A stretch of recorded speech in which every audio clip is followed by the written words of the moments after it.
En el nombre del Padre, y del Hijo, y del Espíritu Santo. Amén. Dios te salve María, llena eres de gracia, el Señor es contigo. Bendita tú eres entre todas las mujeres, y bendito es el fruto de tu vientre, Jesús. Santa María, Madre de Dios, ruega por nosotros pecadores, ahora y en la hora de nuestra muerte. Amén. Gloria al Padre, y al Hijo, y al Espíritu Santo, como era en el principio, ahora y siempre, por los siglos de los siglos. Amén. San José, ruega por nosotros. Amén. Invocamos la intercesión de la Virgen María y de San José para adentrarnos en este misterio de la gracia de Dios, porque solo ayudados por el Espíritu de Dios podemos entender y vivir los misterios que Jesucristo nos comunica. El interior del hombre, dice San Pablo, solo lo conoce el Espíritu del hombre, mientras que el interior de Dios solo lo conoce el Espíritu de Dios. Como en la revelación Jesucristo no nos da noticias objetivas sobre realidades que existen, sino que nos comunica su intimidad, nos habla de su relación con el Padre, nos habla y lo hace eficazmente porque la palabra de Dios es viva y eficaz y comunica aquello que dice. Nos habla de quién es el Padre, quién es Él en relación con el Padre, en la unidad y en la comunión del Espíritu Santo, y de qué dones quieren hacernos partícipes, en qué vida somos introducidos. Estos misterios solo los entendemos bajo la luz explícita y personal, en relación personal con el Espíritu Santo. Por supuesto, esto vamos a adentrarnos de la mano del Espíritu Santo, con la intercesión de la Virgen María y de San José, en este misterio de la gracia. Lo primero que hay que recordar es que la gracia, lo que llamamos gracia, es un elemento esencial de la fe católica, hasta el punto que bastantes de las herejías y de los cismas en relación con ella han tenido su origen en un modo defectuoso de entender esta realidad divina que llamamos gracia. Ha habido también, por supuesto, elementos dogmáticos trinitarios, cristológicos, pero en el principal cisma que llamamos el de Occidente, el luteranismo y sus derivados, el punto esencial es cómo se entiende la gracia. La palabra, el término gracia, como todas las palabras cristianas, todos los términos que utiliza Jesucristo para hablarnos del Padre, hay que siempre tener el cuidado de no caer en la trampa de pensar que los comprendemos. Comprender significa abarcar, significa dominar.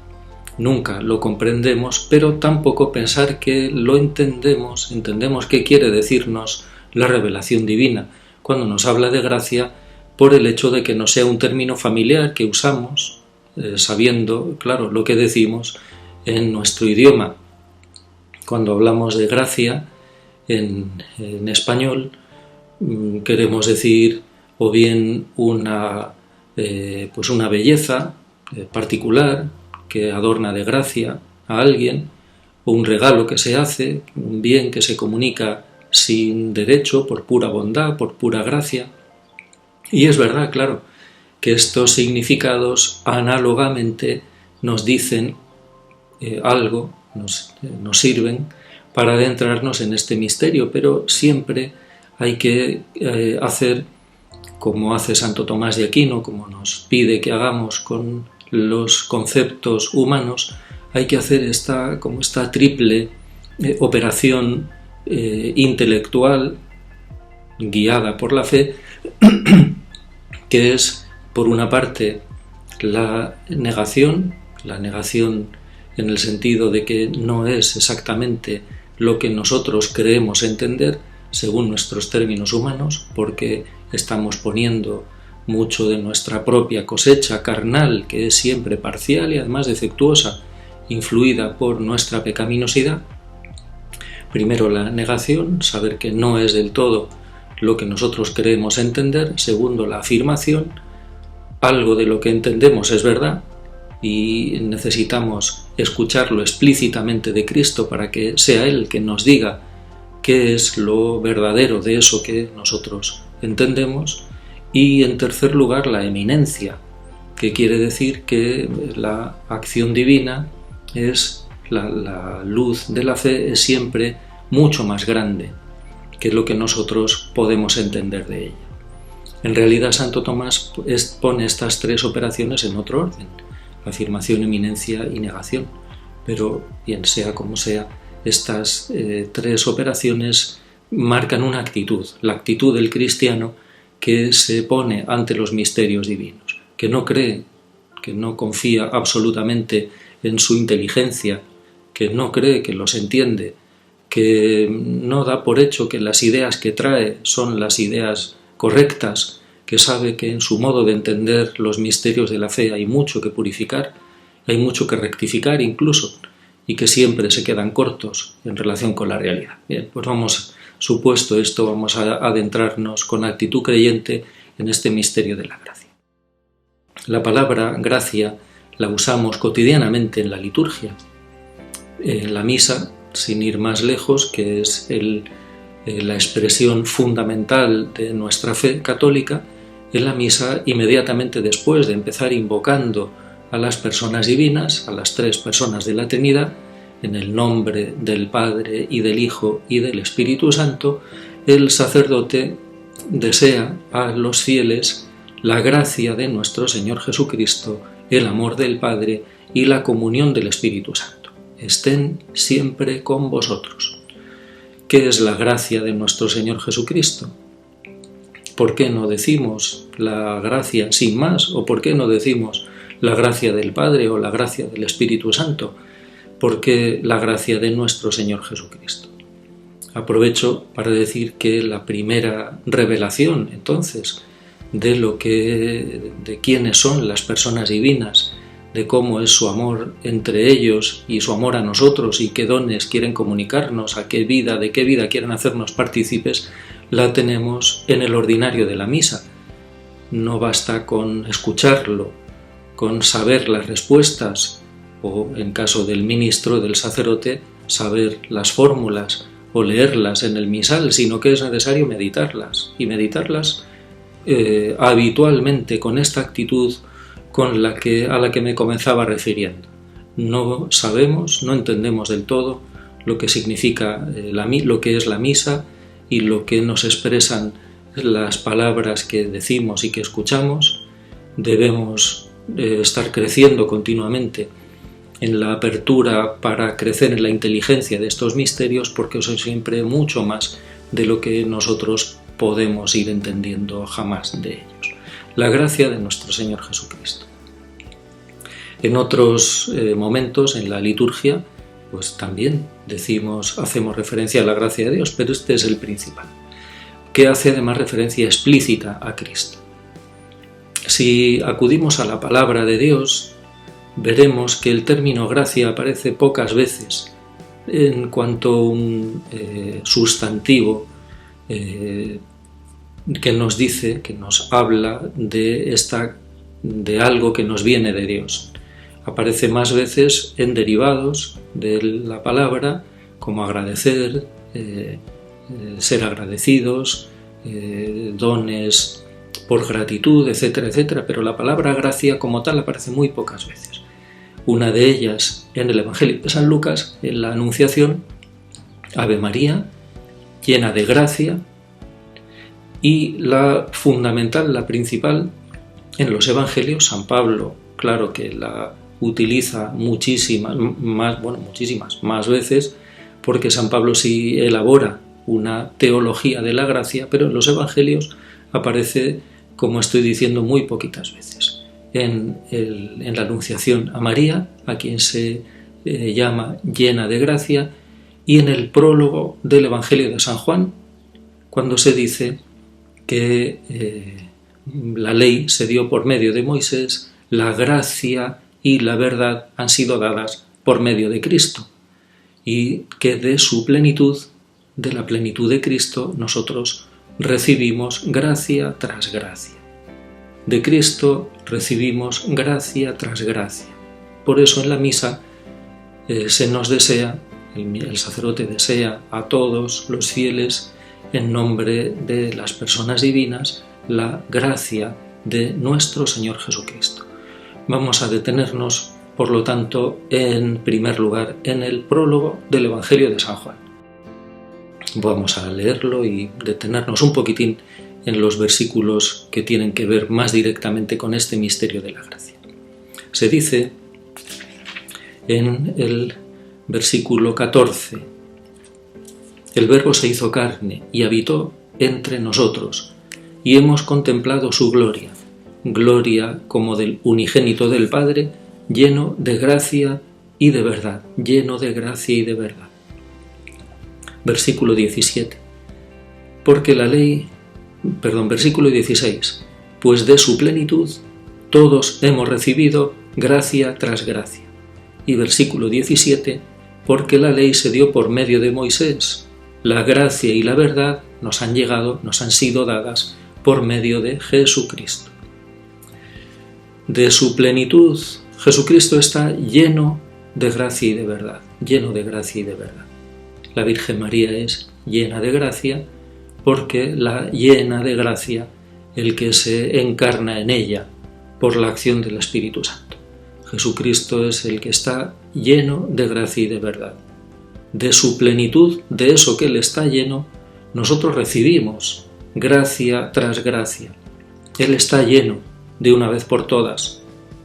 Nosotros vamos recibiendo de su plenitud, de lo cual Él está lleno, nosotros vamos recibiendo gracia tras gracia. Porque la ley se dio por medio de Moisés, pero la gracia y la verdad se han dado por medio de Jesucristo. Es decir, recibimos la gracia por la mediación única, exclusiva y universal de Cristo. Así como Dios comunicó a su pueblo la ley por medio de Moisés, porque fue Moisés el que subió al monte, allí recibió la ley para transmitirla a su pueblo y nadie más que Moisés podía comunicar la ley de Dios a su pueblo. La gracia solo se da por medio de Cristo, porque de su plenitud nosotros recibimos gracia tras gracia. ¿Pero de qué está lleno Cristo? ¿De qué plenitud se habla? ¿De qué está lleno Cristo, de cuya plenitud nosotros recibimos gracia tras gracia? Vamos al inicio del prólogo, al inicio del mismo Evangelio. En el principio existía el Verbo, y el Verbo estaba junto a Dios, y el Verbo era Dios. Esta segunda frase, el Verbo estaba junto a Dios, pues no parece que sea esta la mejor traducción, aunque sea la más corriente, porque lo que quiere decir San Juan no es que el Verbo está junto a Dios. Dios es el Padre y el Verbo está junto a Él, a su lado, como dos personas que están sentadas juntas en el mismo banco, mirando, por ejemplo, en un teatro o en un cine, viendo una película el uno al lado del otro. Jesucristo, el Verbo, no está al lado del Padre. Parece ser que la traducción más literal y más exacta de la expresión de San Juan sería que el Verbo está hacia Dios. Para decirlo correctamente en español habría que hacer un giro, habría que hacer una paráfrasis, habría que decir el Verbo estaba vuelto hacia Dios. Vuelto hacia Dios no es solamente una expresión física, corporal. El Verbo y el Padre no tienen cuerpo, no están el uno vuelto físicamente hacia el otro, sino que este hacia Dios del Verbo, este estar hacia Dios, quiere decir que el Verbo se está recibiendo a sí mismo de Dios, del Padre. El Verbo está siendo engendrado por el Padre, se está recibiendo del Padre. Es receptividad pura en relación con la vida que el Padre posee y le comunica. Y por eso el Verbo es Dios como el Padre, porque es, como decimos en el credo, engendrado, no creado. Dios de Dios, luz de luz, Dios verdadero de Dios verdadero. El Verbo está recibiéndose a sí mismo del Padre, y el Padre está comunicándose entero a su Hijo, comunicándole su misma vida. Y el Hijo se está recibiendo a sí mismo del Padre. Podemos decir, en una metáfora simbólica, humana, que tiene su aplicación, claro, a la vida de Cristo y a la vida cristiana, que se podría decir que el Verbo está escuchándose a sí mismo del Padre. El Padre está pronunciándolo, porque es su Verbo. El Padre está pronunciando a su Verbo, le está diciendo, sin palabras humanas, en esta única palabra que es la donación total de su misma vida: tú eres mi Hijo. Y en esta palabra que el Padre está diciendo, que es su Verbo, está comunicándole su misma vida. Y el Verbo está escuchándose a sí mismo del Padre. Se está recibiendo porque el Padre le está pronunciando y él está acogiendo la vida que el Padre le comunica siendo pronunciado por él porque es su Verbo. Algunos santos padres, parafraseando este término, en el principio existía el logos, la primera frase del Evangelio, en griego el logos, en latín el verbo, decían que en el principio existía el diálogo entre el Padre y el Hijo en la unidad del Espíritu Santo. El Padre está diciendo, tú eres mi Hijo, Hijo mío. El Hijo se está recibiendo a sí mismo y se está dirigiendo de nuevo al Padre, porque el Verbo está hacia el Padre diciéndole, tú eres mi Padre.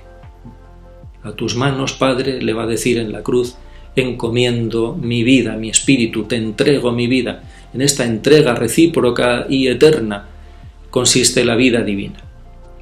Por eso, en el principio era el Verbo. En el principio, porque esta generación no ha empezado en un momento, en un segundo momento. Primero era el Padre y después ha pronunciado a su Hijo, sino que en el principio, desde toda la eternidad, el Padre y el Hijo coexisten en esta relación de dependencia del Hijo que es engendrado continua, eternamente por el Padre en la unidad del Espíritu Santo. Va a decir inmediatamente después San Juan,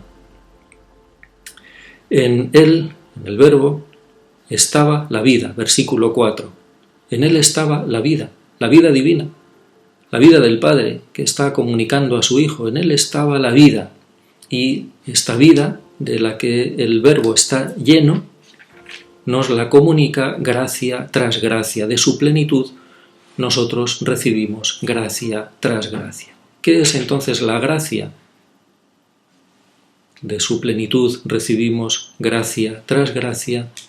A Dios nadie lo ha visto nunca, la ley se dio por medio de Moisés, la gracia y la verdad se nos han dado por medio de Jesucristo. Jesucristo es el Hijo unigénito del Padre, lleno de gracia. La gracia es la vida divina. La gracia es la vida divina comunicada en Cristo a nosotros, la misma vida divina. La gracia no es un don más o menos importante que nos hace Dios Padre en Cristo. La gracia no es una ayuda que Dios nos presta para que hagamos mejor, más fácilmente las cosas que nos corresponden, que Dios nos manda como cristianos. La gracia es la vida divina, de la que participamos en Cristo. El mismo prólogo de San Juan vincula esta vida divina a la condición de hijos de Dios, porque la participación en la vida divina es lo que nos convierte en hijos de Dios.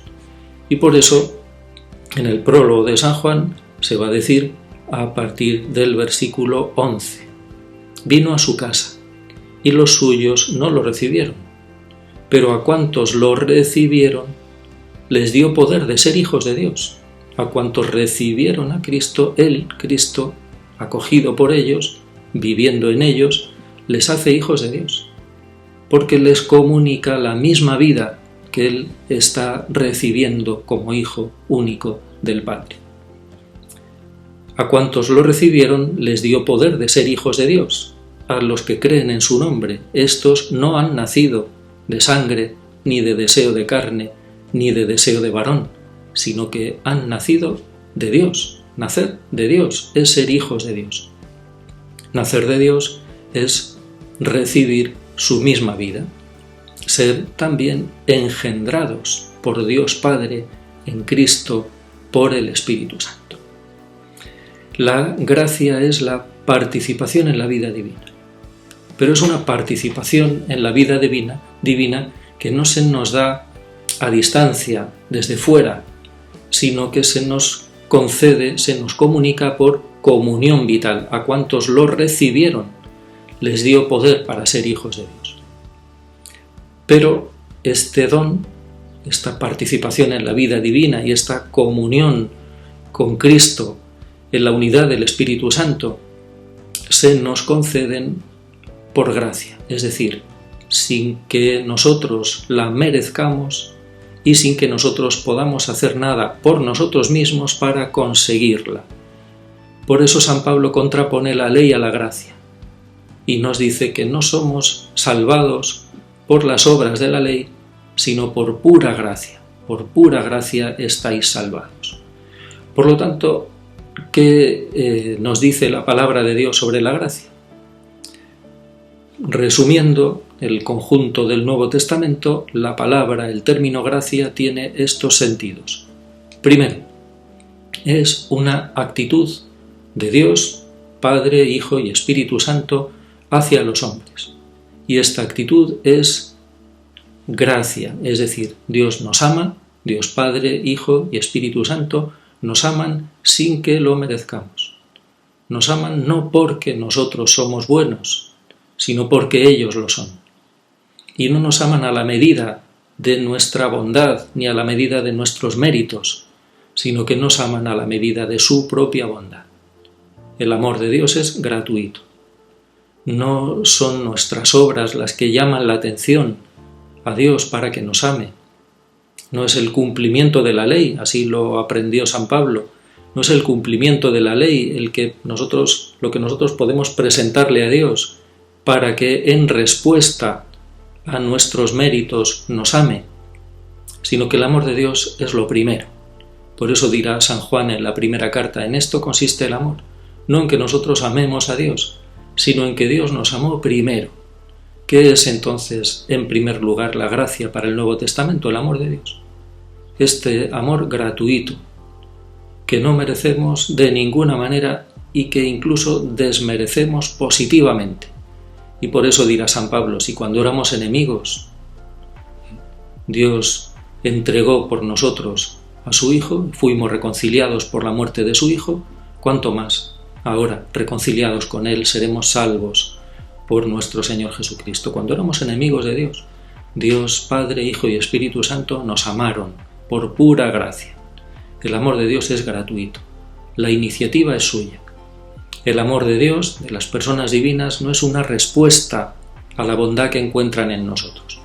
En el amor humano, carnal, el amor de las criaturas, es así hasta cierto punto, no del todo, porque hemos sido también creados a imagen de Dios, y hay también una capacidad humana de amar gratuitamente, sin mérito alguno, que se pone de relieve, por ejemplo, en la paternidad humana. Los padres humanos aman a su hijo antes de que el hijo exista. El amor de los padres no es una respuesta a nada previo que haya podido hacer el hijo, porque si no, no existiría ninguna persona humana. Hemos sido amados antes de existir y antes de que podamos ni siquiera responder al amor de nuestros padres. Porque el amor de Dios es así. El amor de Dios es el que tiene la iniciativa. Pero, como decía, el amor carnal, el amor de la naturaleza humana, suele ser también una respuesta a la bondad, a la belleza que encuentra, por la que se siente atraído, y es proporcional a la bondad, a la belleza que encuentra en el objeto de su amor que lo provoca. El amor humano no es una decisión voluntarista. Decidimos amar a esta persona. Nadie se enamora, por ejemplo, por decreto, por decisión voluntarista. Se enamora porque es atraído, en principio, porque es atraído por una belleza que le seduce, que le enamora. Pues en el amor de Dios no sucede eso. San Juan de la Cruz, tomando el texto del Cantar de los Cantares, en su cántico espiritual dice esto: no quieras despreciarme, que si color moreno en mí hallaste, ya puedes bien mirarme, después que me miraste, qué gracia y hermosura en mí dejaste. Lo que mereceríamos, porque somos pecadores, es el desprecio de Dios. Eso es lo que merecemos por ser pecadores, que Dios nos desprecie. Pero San Juan de la Cruz dice: no temas, no quieras despreciarme, que si color moreno en mí hallaste, la negrura, la fealdad del pecado, ya puedes bien mirarme después que me miraste, qué gracia y hermosura en mí dejaste. Es el amor de Dios el que nos hace hermosos. El amor de Dios no es la respuesta a nuestra hermosura, sino que es el amor de Dios el que nos hace hermosos, porque nos comunica su misma belleza. En segundo lugar, la gracia en el Nuevo Testamento es el don que las personas divinas nos hacen de sí mismos.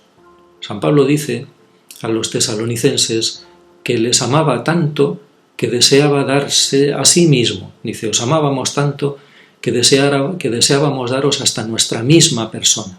El amor lleva no simplemente a dar cosas, sino a darse uno a sí mismo. Pues el amor gratuito de las personas divinas le lleva a darnos el mayor don que pueden otorgarnos, que pueden concedernos, que es a sí mismos.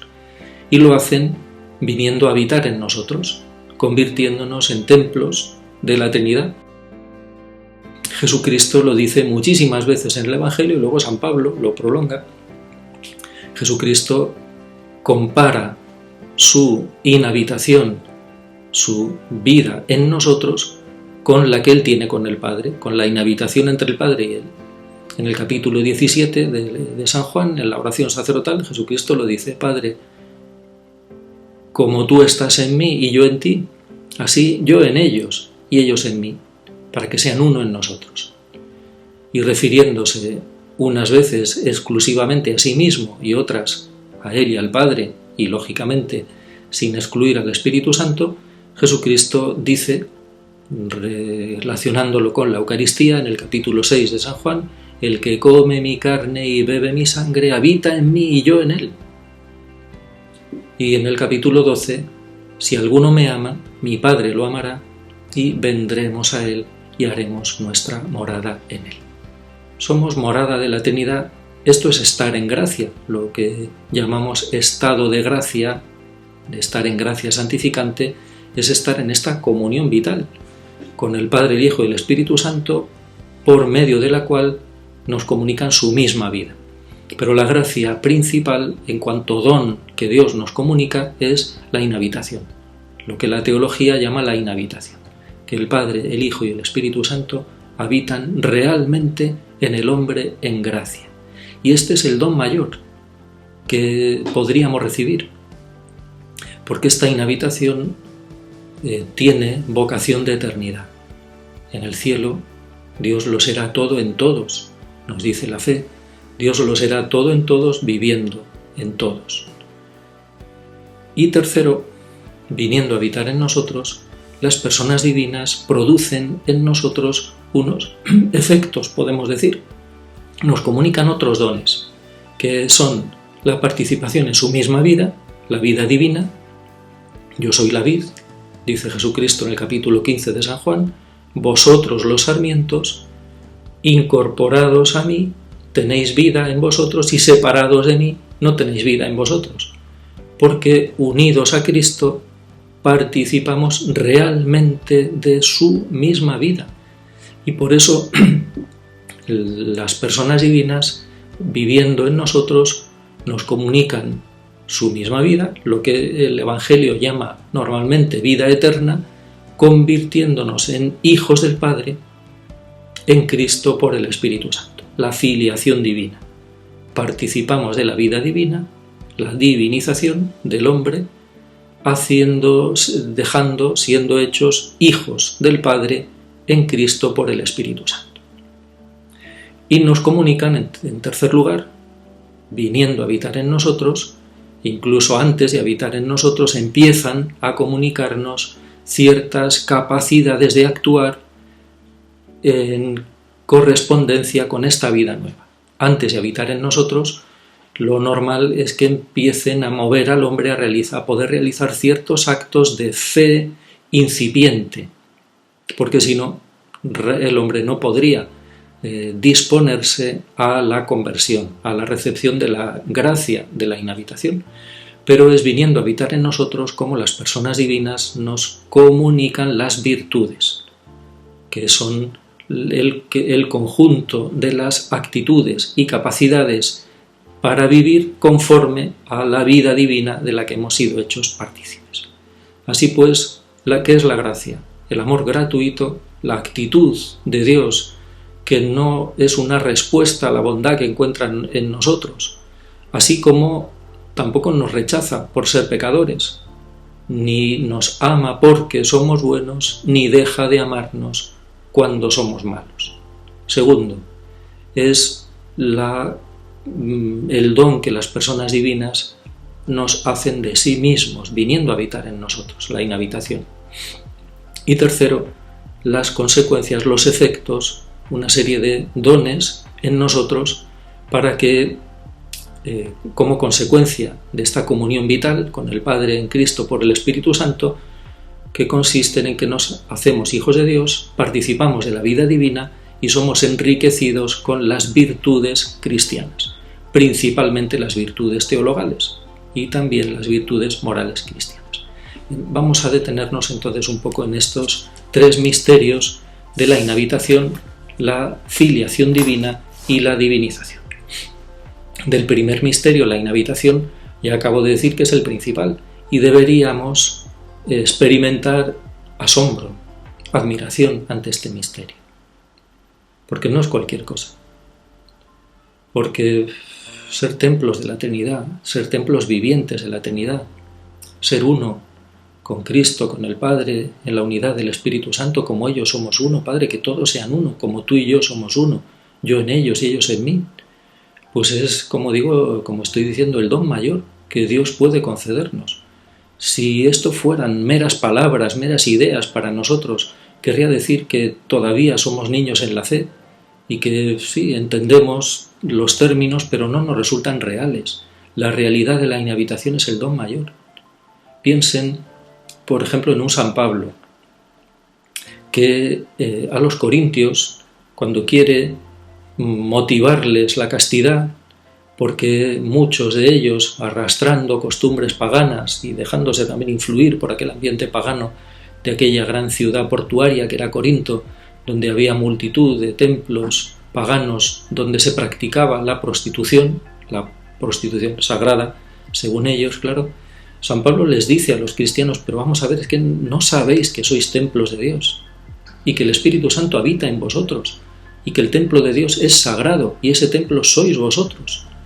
San Pablo les dice a los corintios que deben saberlo y que saber que son templos de Dios debe bastarles para vivir conforme a esa realidad. Sí lo saben, claro, no sabéis que sois templos de Dios. Y saberlo no es simplemente estar de acuerdo con la idea, sino pedirle humildemente al Espíritu Santo que nos la haga real. Pues yo lo pido para mí y para ustedes, que se nos haga real esta gracia incomparable, esta gracia inmensa, asombrosa, admirable. Somos templos de Dios. Si es asombrosa la presencia de Cristo en la Eucaristía, es asombrosa que el mismo Cristo, el Hijo de Dios hecho hombre, con su presencia incluso corporal, pueda hacerse presente en un trocito de pan, pues todavía la Eucaristía es un medio para fortalecer en nosotros su presencia personal, real, vital. El que come mi carne y bebe mi sangre habita en mí y yo en él. Estar en gracia es asombroso. Estar en gracia de Dios no es caerles bien a las personas divinas, es ser uno con ellos, porque somos templos de la Trinidad. No sabéis que sois templos de Dios, hermanos. Os lo habéis olvidado. Lo habéis sabido alguna vez, lo hemos sabido alguna vez, pero en este sentido, no simplemente, repito, de estar de acuerdo con la frase, sino de saberlo realmente, experimentarlo, vivirlo, porque estamos llamados a experimentarlo. Esta inhabitación divina, que es el don asombroso, significa que el Padre, el Hijo y el Espíritu Santo vienen a habitar en nosotros no simplemente como una presencia local, sino como un principio vital. El Padre, el Hijo y el Espíritu Santo vienen a habitar en nosotros para convertirse, viviendo en nosotros, en, podemos decirlo así, utilizando esta imagen, el alma nueva, cristiana, divina, sobrenatural. Los Santos Padres han llamado muchas veces, y así lo hace también el Concilio Vaticano II, han llamado al Espíritu Santo el alma de la Iglesia, pero es el alma de la Iglesia porque es el alma de cada cristiano en gracia. Es el nuevo principio de vida sobrenatural y divina de todo cristiano que está en gracia de Dios. Por eso San Pablo puede decir, vivo yo, pero no soy yo, es Cristo quien vive en mí. Y puede decir que es Él quien activa en nosotros el querer y el obrar para realizar su designio de amor. Y puede decir que los que se dejan mover por el Espíritu de Dios son hijos de Dios, ser vivificados, movidos por el Padre, el Hijo y el Espíritu Santo que habitan en nosotros. La vida cristiana no nos tiene a nosotros, a los hombres, por sujetos exclusivos. El papel de las personas divinas no se reduce a decirnos desde fuera lo que quieren hacer en nosotros, lo que quieren que nosotros hagamos por ellos. Nos piden desde fuera lo que nosotros debemos esforzarnos para hacer por ellos, sino que viniendo a habitar en nosotros se constituyen en la fuente de nuestra vida. Lo podemos resumir en esa oración de la liturgia: que tu gracia, Señor, inspire, sostenga y acompañe nuestras obras, para que brotando de ti como de su fuente, puedan entonces conducirnos a ti como a su fin, la inhabitación. Participar de la vida divina nos hace divinos a nosotros mismos. La vida eterna, el que come mi carne y bebe mi sangre tiene vida eterna, dice Jesucristo, es esta. Esta es la vida eterna, que te conozcan a ti, único Dios verdadero, y a tu enviado Jesucristo. La vida eterna para Jesucristo no es una vida que no tendrá fin, que durará eternamente. No es la vida humana que se prolonga, sino que es una vida nueva, la vida divina, la participación en la vida divina. Y por eso San Pedro puede decir explícitamente en la segunda carta, capítulo 1, versículo 4, habéis sido hechos partícipes de la naturaleza divina. Un cristiano en gracia, un cristiano que es templo de la Trinidad, participa de la vida divina y se convierte él realmente en divino, en divinizado, partícipe de la vida y de la naturaleza divina. No dejamos de ser hombres, pero pasamos a ser divinos. De modo que podemos decir que, nos decía el prólogo de San Juan, vino a los suyos, a cuantos lo recibieron, les dio poder para ser hijos de Dios.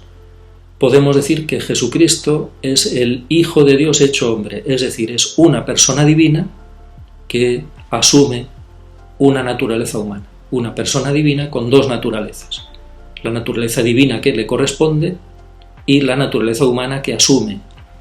Un cristiano en gracia es una persona humana con dos naturalezas. Una naturaleza humana, que es la que le corresponde por ser criatura, y una participación en la naturaleza divina que le corresponde por ser hijo de Dios, por ser engendrado por Dios, por estar en comunión vital con las personas divinas. En tercer lugar, la filiación. Somos hechos hijos del Padre en Cristo por el Espíritu Santo.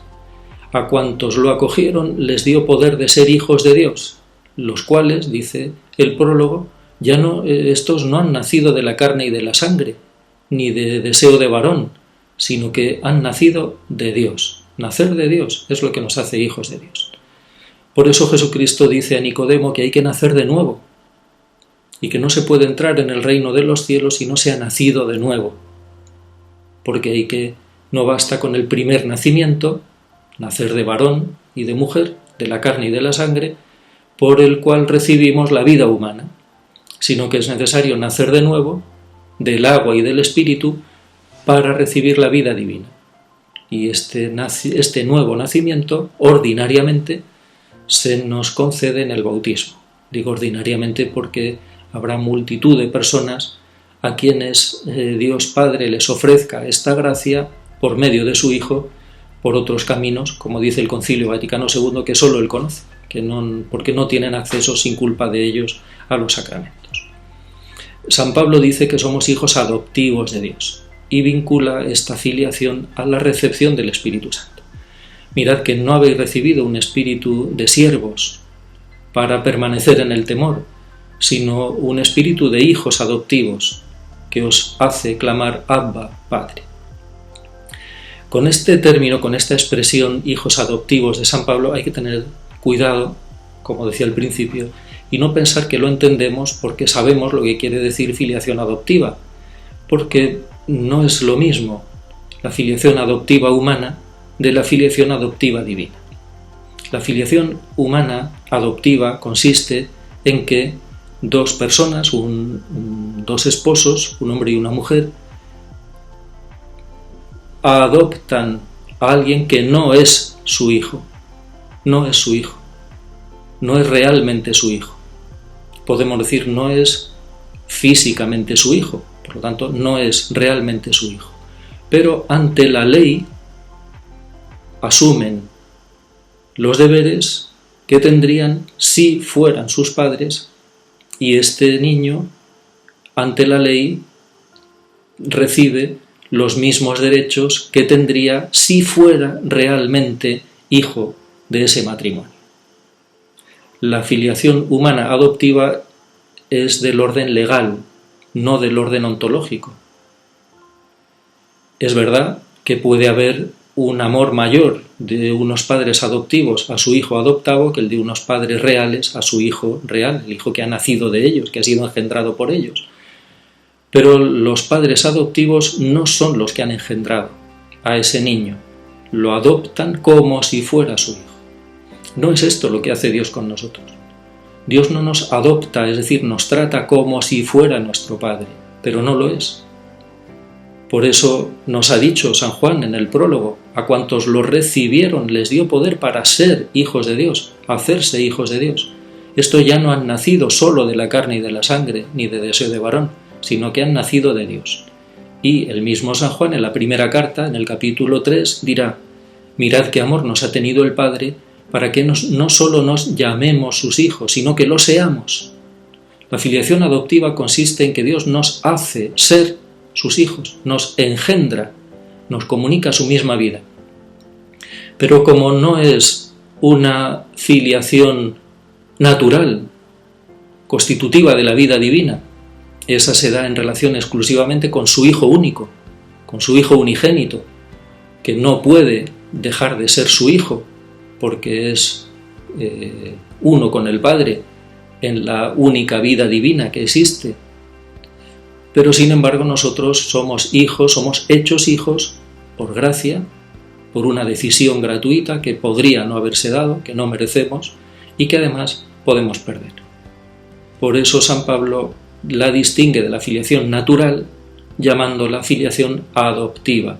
Pero eso no quiere decir que Dios Padre nos trata como si fuéramos sus hijos, pero sin hacernos realmente sus hijos. Mirad qué amor nos ha tenido el Padre para que no solamente nos llamemos sus hijos, sino que lo seamos.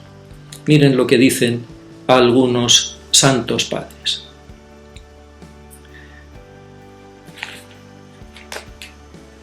Por ejemplo, dice San Ambrosio, el que posee el Espíritu de Dios se convierte en hijo de Dios.